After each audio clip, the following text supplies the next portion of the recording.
A Figa Verde, a misteriosa mulher de branco, é o sexto livro de Paulo Roberto Ferreira, que nessa obra desbrava a relação da ditadura militar com os povos nativos da Amazônia em 72 capítulos curtos, misturando ficção com pesquisa histórica. Até porque o autor é jornalista, é escritor e nascido na região que ambienta essa história. Desde já, muito obrigado por disponibilizar esse tempo. E eu começo te perguntando como surgiu, muito provavelmente porque você nasceu e cresceu na Amazônia. Eu te pergunto como surgiu a relação de interesse pelo que ocorreu com os povos nativos da Amazônia brasileira durante a ditadura. Então, como é que surgiu esse interesse para escrever a obra?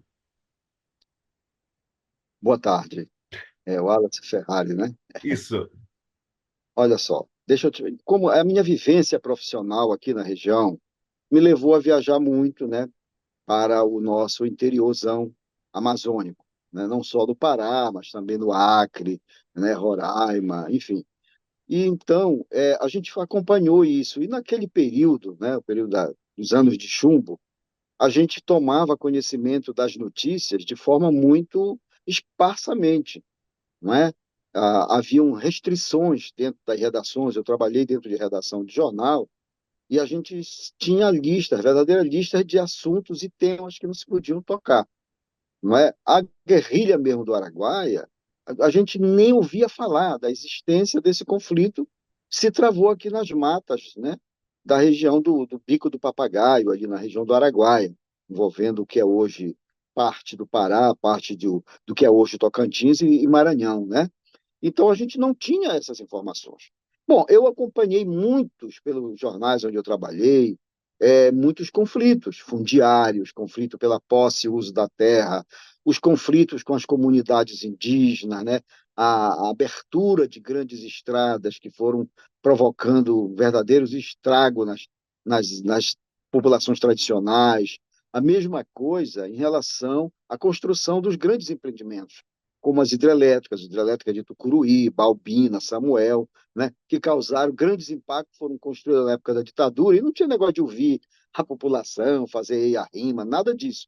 Era na marra e as consequências viriam depois, né? E as populações viviam isso, né? Comunidades indígenas inteiras tendo que sair do seu território, os seus cemitérios ficaram tragados pelas águas, né, no fundo dos rios.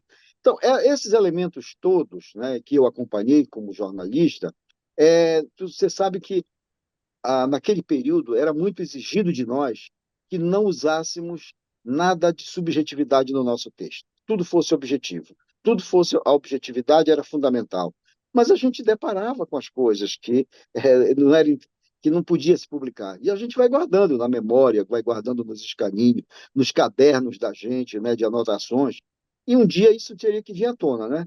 Então, eu comecei a escrever, a partir de 2000, um livro que foi O Homem que Tentou Domar o Amazonas. Junto com uma colega, nós fizemos em parceria, e foi uma biografia de um grande pesquisador que veio para a região e implantou o que é hoje o campus da Embrapa aqui, né? E ele tinha uma dimensão muito maior. Daí eu peguei, gostei do desafio de trabalhar a questão literária, e a partir de 2015 eu comecei então a escrever meus livros solo, né? Minha produção solo, comecei a escrever e as coisas vão. A gente começa a escrever uma não ficção, né? Um trabalho de pesquisa, e aí você vai percebendo determinadas falta de interesse na leitura, por conta de ser uma linguagem que tem que ter um rigor técnico e tal. E aí quando a gente começa a conversar com a população mais jovem, a população, a gente vai percebendo que uma outra forma de linguagem é mais atraente, é mais sedutora, né? Então daí eu fui partindo automaticamente para a ficção. E daí eu fui construindo os meus livros de ficção. E por isso eu tenho a construção desse livro, que é esse romance, né? É exatamente em função de toda essa experiência que eu passei, né? Antes desse, eu escrevi um livro de contos chamado Mosaico Amazônico, são 16 contos.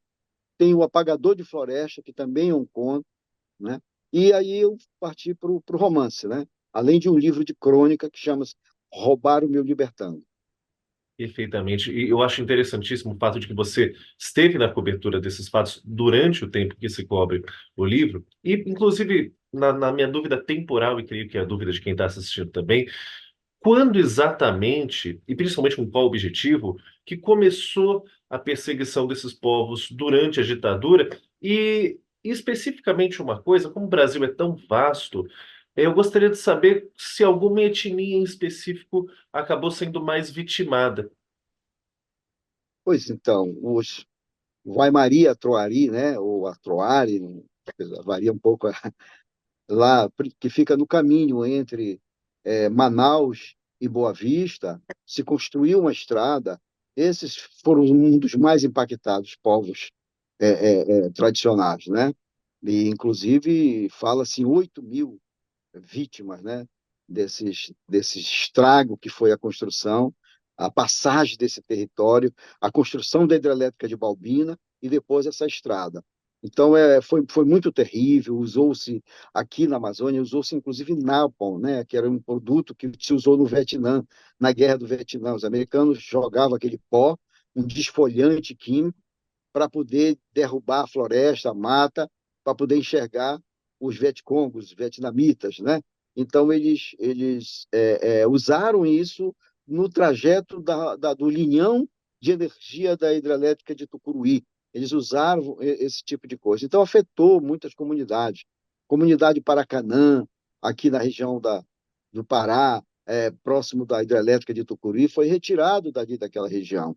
Os Gavião, por exemplo, eles tiveram o seguinte impacto. Primeiro passou uma estrada que cortou o seu território para escoar a castanha do Pará, né, para os grandes produtores de castanha que tinham necessidade, tinham que escoar pelo rio Tocantins, mas um trecho do rio Tocantins é muito cheio de pedra, né? São verdadeiros paredões dentro do leito do rio quando baixa o rio seca um pouco, né? Baixa, chega o período de estiagem. Então construiu-se uma estrada para ligar com a Belém Brasília, né? E aí essa estrada já foi um corte dentro do território dos Gavião. Depois, eles precisaram passar o linhão de energia, que saiu de Tucuruí para ir para o Maranhão, para abastecer um projeto, basicamente para abastecer São Luís, mas era basicamente para abastecer o projeto de uma grande mineradora canadense, né? E aí depois eles passaram a ferrovia, que escoa o ferro de Carajás até o porto de Itaqui, em São Luís. Então foram três impactos. Chegou um momento, uma vez eu entrevistei um cacique, ele dizia que tinha mais não brancos, quer dizer, não índios, né? Não índios do que índios dentro da reserva, por conta da construção. Então, acaba que os índios vão adquirindo esses valores, acabando, eles vão alterando os seus valores. Nesse dia que eu entrevistava esse cacique, ele estava conversando comigo, a gente estava com o gravador ligado, e de repente a gente viu um grito, um berro. E aí a gente para olhar, eram umas moças da aldeia jogando futebol feminino, isso em 1984, por aí assim, entendeu? Já tinha futebol feminino dentro da aldeia, que não era vamos dizer, um jogo. E ele estava indo na contramão dos novos caciques. Ele era um velho cacique, vamos dizer assim, aquele ancião que trabalhava os jogos, as memórias, todo a história e a tradição do seu povo, e que já não eram mais praticados pelaquela comunidade. Então, é um impacto muito grande que essas comunidades sofreram, mas não só as populações indígenas, as populações ribeirinhas, né? As populações coletadoras de castanha, coletadoras de ervas, né? Os extrativistas, de uma maneira geral, eles foram muito impactados. Eles recebiam essas terras dos seus avós, que passava para os pais e passava para eles. Eles eram chamados de possível, eles não tinham documento, mas eles viviam aqui. Aí vem a ditadura militar, né? E é feito o seguinte discurso: olha, nós temos uma terra sem homens para homens sem terra. Então vamos levar a gente do Nordeste, do Sul do Brasil para a Amazônia. Quer dizer, que terra sem homens? Aqui tinha uma população, existia uma população que foi solenemente ignorada. E o mais doido desse modus operandi é a forma como eles se inserem nesses locais. E, por outro lado, resta saber, pelo menos por aquele momento, como funcionou a resistência por parte das populações nativas e ribeirinhas. Como isso funcionou? Então, diversas formas, de acordo com o nível de organização. Claro que o poder das empresas, né? O poder de uma Eletronorte, por exemplo, era terrível, né? Eu cheguei a ver pessoas correndo com uma bacia de alumínio, com rede, lençol e panela dentro, e a água acossando eles, porque eles não previam que ia alagar uma determinada área, e a área estava sendo alagada. A água correndo, entrando no território, nas roças, e as pessoas tendo que fugir. E, por outro lado, pescadores passando fome, porque quando o rio secou para formar o lago, faltou peixe para ele lá embaixo, né? Mas também teve formas de resistência armada. Por exemplo, teve um conflito aqui chamado na Gleba Cidapá, na região nordeste do Pará, em que as pessoas pegaram, né, um grupo lá, depois de muito tentar a intermediação do Estado para tirar os pistoleiros, tentavam grilar a terra na marra, expulsando as populações. Teve um grupo que se organizou com as suas armas, mesmo de caça, né, cartucheira, envenenada com cera de carnaúba, eles partiram para cima dos pistoleiros, entendeu? E enfrentaram. E esse conflito ficou muito famoso, até porque quem era o grupo empresarial que estava por trás é um dos maiores grupos do agronegócio ainda hoje no Brasil, tem mais de 100 anos, que é o grupo que chama Joaquim Oliveira Participações, Josapá, que é dona do arroz Tio João, por exemplo. Um dos líderes do mercado hoje de venda é o arroz Tio João. Eles são do Rio Grande do Sul e eles estavam por trás desse conflito. E depois eles foram indenizados pelo Estado brasileiro e se retiraram depois de terem tirado ouro, toda a madeira e outros minerais que a gente até desconhece. E provocaram pânico entre a população daquela região. Perfeitamente. Eu já quero comentar, inclusive, sobre essas indenizações pelo Estado brasileiro, mas antes, um ponto que é muito importante no seu livro, você aborda a guerrilha do Araguaia. Pode ter um pequeno contexto para quem não conhece esse episódio e como ele foi importante na luta pela causa dos povos? Então, a guerrilha do Araguaia foi uma decisão, né, tomada por um partido político, né, o PCdoB, que estava na clandestinidade, que foi um racha do PCB, né, do Partido Comunista Brasileiro, e eles deslocaram quadros para a região, né? Veio pessoas do Rio Grande do Sul, do Rio de Janeiro, de São Paulo, pessoas que já não tinham espaço no área urbana do Nordeste, né? E aqui, então, se travou um planejamento. Não chegou a haver, vamos dizer, uma tomada, eles não chegaram a agir, porque eles foram surpreendidos pelas forças da repressão, né? O exército deslocou. Mas, num primeiro momento, eles foram derrotados, as forças federais foram derrotadas, porque não conheciam a mata. E eles mandaram soldado de Belém. O cara não sabia nem para onde estava indo, nem o que ia fazer. Recebeu um treinamento, nunca tinha pegado uma metralhadora, teve que pegar no campo, ali na mar. Gente que tinha sido recrutada há pouco tempo. Então foi um fiasco total. Os guerrilheiros, eles assustavam, até fazendo barulho, imitando, ouvindo a conversa deles no meio da mata, né? E de noite eles começavam a soprar o nome das famílias, os caras ficavam apavorados, né? Baixava o moral da tropa. Então, num primeiro momento, as forças federais elas foram derrotadas, elas tiveram muitas baixas. Então, o que eles fizeram? Eles foram para a inteligência, infiltraram gente no meio da mata, né, no meio das populações tradicionais, e foram obtendo informações e depois foram para a pressão, pela violência, com ameaça, identificando, o teu filho trabalha na serraria tal, a tua filha estuda não sei aonde, trabalha no céu. Então, quer dizer, começaram a ameaçar a população para que elas entregassem quem eram as pessoas que passavam por lá, quem eram as pessoas que eles conheciam, e para isso, com esse tipo de informação, eles foram acossando, chegando. Abriram as primeiras estradas, que chamam as estradas operacionais, para passar a tropa, passar os tanques, né? Então, eles vão, já numa terceira etapa, eles vão ser vitoriosos, derrotando 69, que é o número que o Partido Comunista do Brasil informa, 69 guerrilheiros. Eles chegaram a botar 10 mil homens dentro das matas da região do Araguaia. Agora, o que eu abordo não é só a presença daquele quadro político preparado, consciente, é pessoas da comunidade que acabaram entrando para a guerrilha, também por perseguição, por ser um filho, por exemplo, uma das personagens é um filho de de uma pessoa que trabalhava com os índios no Maranhão, né? E ele era da FUNAI, na época. FUNAI não, era Serviço de Proteção ao Índio. E quem trabalhava com índio era inimigo do fazendeiro, porque os fazendeiros achavam que o índio tinha muita terra. Então, eles perseguiam até mesmo quem trabalhava. E, por extensão, a família. Né? Então, um garoto vai ser perseguido ainda, pequeno, e o pai vai entregar ele para um médico amigo, né? Com quem ele se identificava politicamente, e esse médico era um guerrilheiro, por exemplo. Né? Uhum. Então, a gente vai tratando essa participação. Mas vem para o grande personagem desse livro é a Amazônia.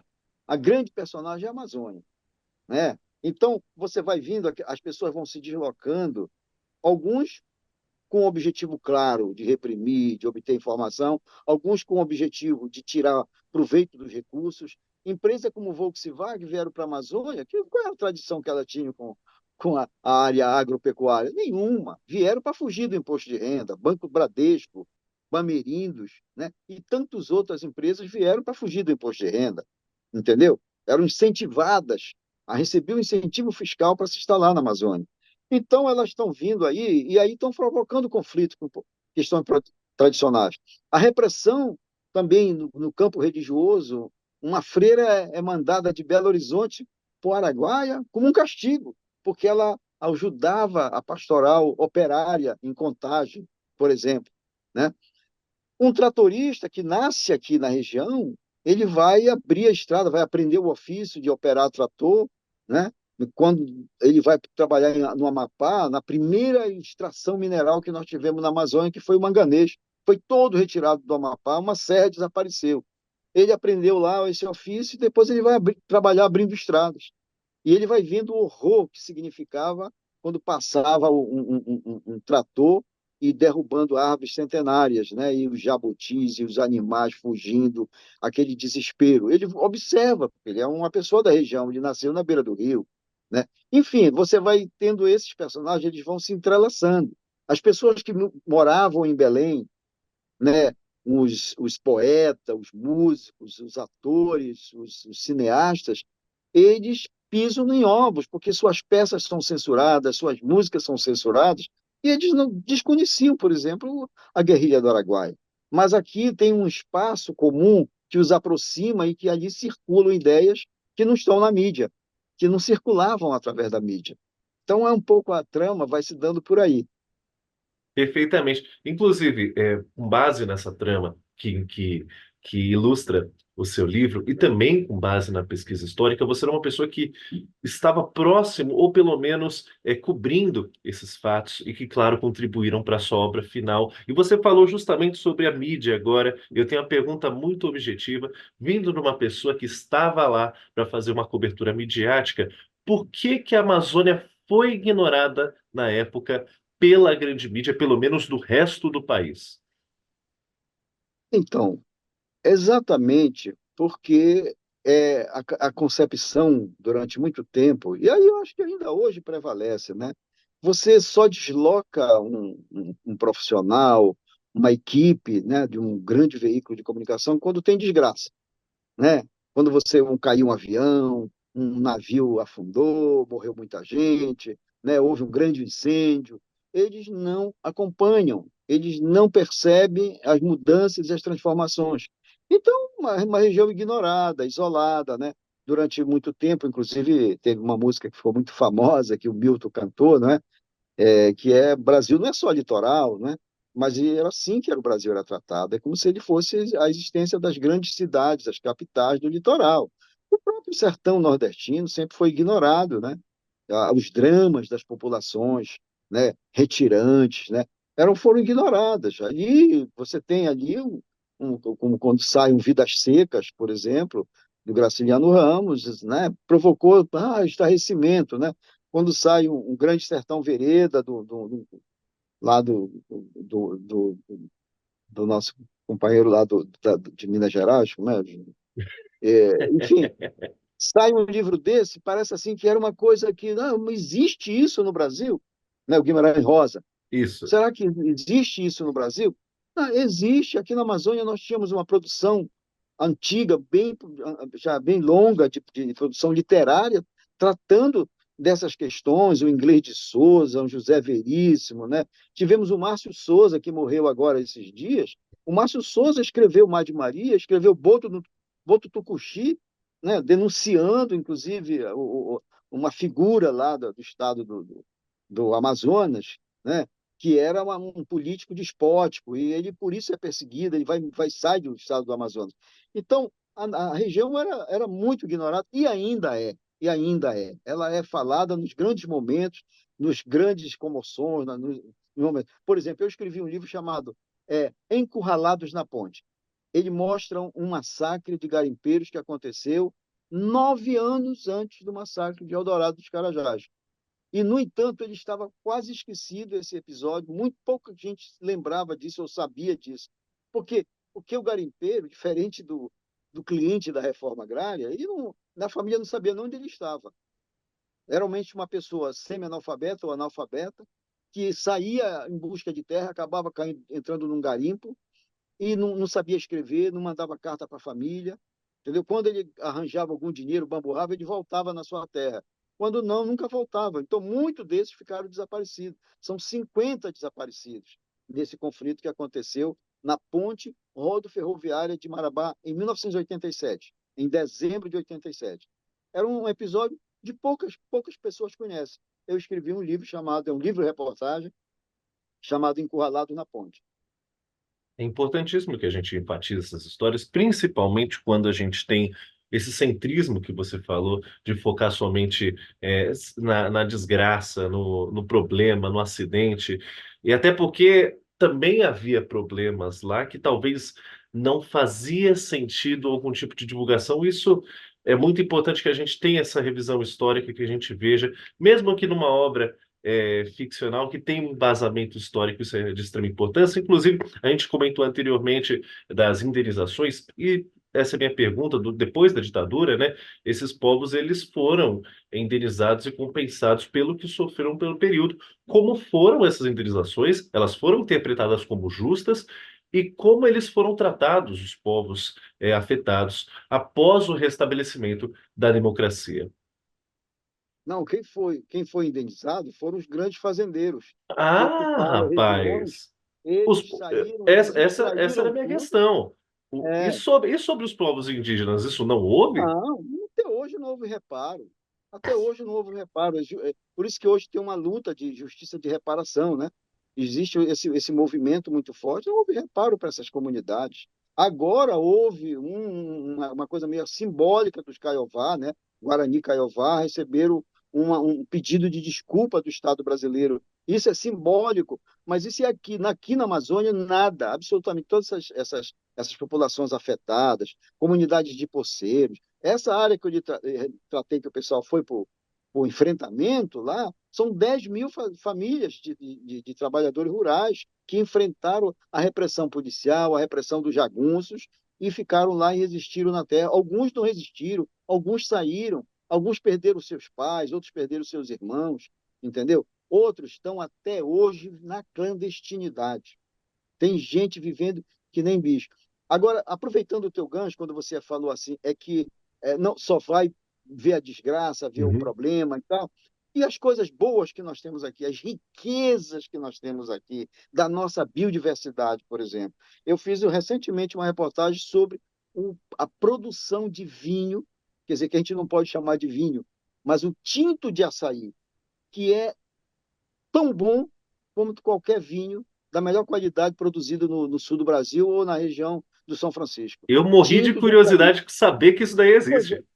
maravilhoso, semi-seco, semi-seco, suave, branco, rosé, de açaí. Olha só a riqueza que nós temos. A riqueza da castanha, não é? Quando você tem aí, você vê aí, vai numa linha dessas grandes empresas aí, Natura, etc e tal, você vai ver o que eles têm com andiroba, quer dizer, o que eles têm com...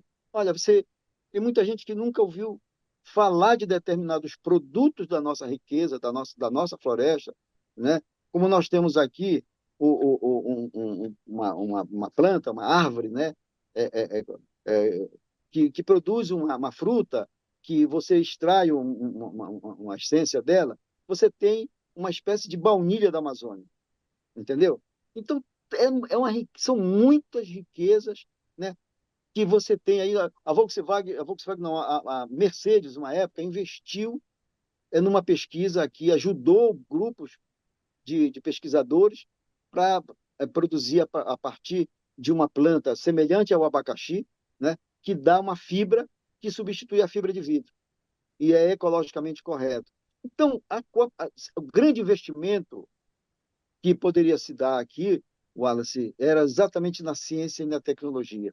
Se o governo quiser realmente incorporar a Amazônia ao resto do país e ter realmente saldo na sua balança comercial, é exatamente investir em ciência, tecnologia e inovação na região. Tem que ser diferenciado esse investimento, entendeu? Ele tem que ser diferenciado.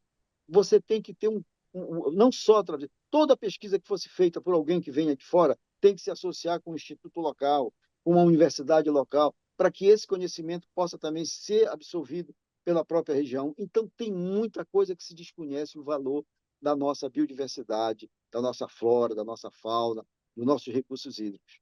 Isso é muito importante, é muito interessante. As coisas que você me ilustrou aqui, só de falar, o tinto de açaí parece sensacional. Eu, eu gosto de açaí, aprendi a gostar mais de açaí quando eu descobri que o açaí não é só o Então, sorvete de açaí.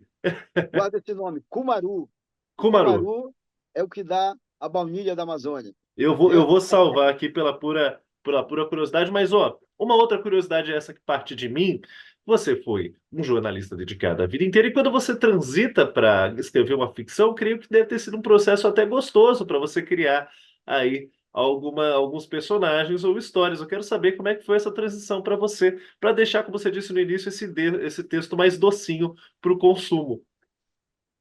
Pois é exatamente. Eu acho que o jornalismo ele me deu essa experiência, né? Como tratar a informação e também, sobretudo, a técnica de escrever, né? Como você trabalhar para que as pessoas possam entender de forma mais simples, mais direta, né? Isso eu aprendi no jornalismo.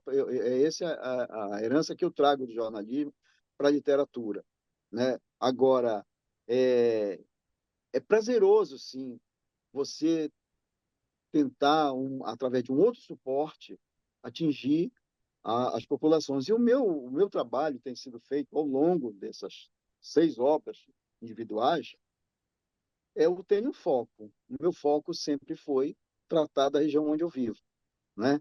Porque, como Fernando Pessoa dizia, né, o rio da minha aldeia são mais belos do que qualquer outro rio, né?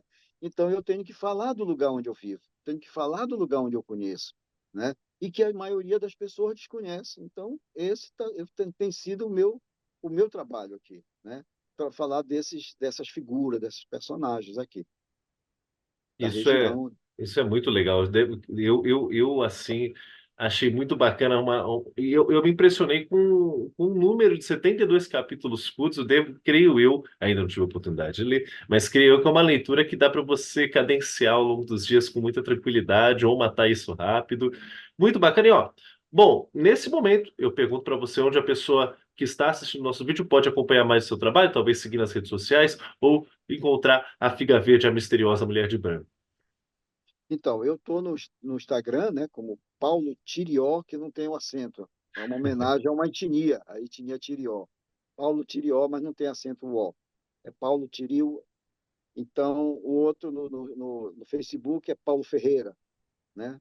E eu estou, a editora onde lancei todos os meus livros chama-se Paca Tatu, Paca com K, e tem um hífen, Paca Tatu. É só colocar lá, você vai encontrar todos os meus livros lá e pode mandar buscar de qualquer parte que eles despacham. Perfeitamente. Então, eu estou aí à disposição. Agora nós vamos participar, no próximo sábado, começa a Feira Panamazônica do Livro, que é uma feira que já está na sua 27ª edição, aqui em Belém, e que eu tenho participado quase de boa parte nos últimos anos dessa feira. Eu estarei lá autografando o livro, né, no estande do escritor paraense e também no estande da Academia de Jornalismo do Pará. Perfeitamente. Bom, agradeço muito, Paulo, pelo tempo disponibilizado e convido você que está assistindo a nossa conversa ou ouvindo pelo podcast A Figa Verde e a Misteriosa Mulher de Branco, novo livro, sexto, inclusive, de Paulo Roberto Ferreira. Muito obrigado por você que acompanhou a nossa conversa. Quiser ver mais conversas como essa, acesse o nosso canal, se inscreve ou segue o nosso streaming para você ver outros papos muito legais e curiosidades sobre o Brasil e do mundo. Eu e Paulo vamos ficando por aqui. Até mais.